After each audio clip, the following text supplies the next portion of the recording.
विधानसभा होउछि गणतंत्रर मंदिर। 4.5 कोटी ओडियांकर आशा और आकांक्षार एवं तांकर स्वप्नर ओडिशार गढ़ी तोलिबा पई तांकर भावावेग को प्रकाश करिबा पई तांकर समस्त कथा आलोचना करिबा पई गणतंत्रर सबुठु बड़ मंदिर होउछि विधानसभा। ये विधानसभा रे राज्यर स्वार्थ दृष्टि राज्यवासींकर लोकंकर कथा आलोचना हवा पई ये गृह अछि एवं गणतंत्र रे तार गोटे प्रक्रिया मध्य अछि। विरोध गणतंत्र रे निश्चित भाव रे हवा कथा, किंतु विरोध रो गोटे सीमा अछि।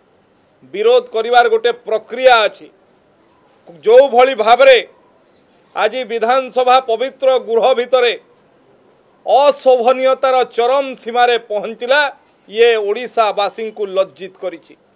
बिजु जनता दल एवं कांग्रेस दल मिलित भावरे ओडिशावासींकर स्वार्थ दृष्टि जेतेबेले गृहरे नगर उन्नयन मंत्री उत्तर रखुथिले ओडिशावासींकर स्वार्थर कथा, सेतेबेले बिजु जनता दल एवं कांग्रेस दल तरफरु सीधा तांकर टेबुल ऊपर को माड़ी जाई तांकर माइक को भांगीबा, तांकर फाइल को नहीं जिबा, टाणी नहीं जिबा एवं तांको मुह बंद करिबा पई चेष्टा करिबा, ये गणतंत्र रे केते दूर शोभनीय निश्चित भाव रे ओडिशावासी विचार करिवे।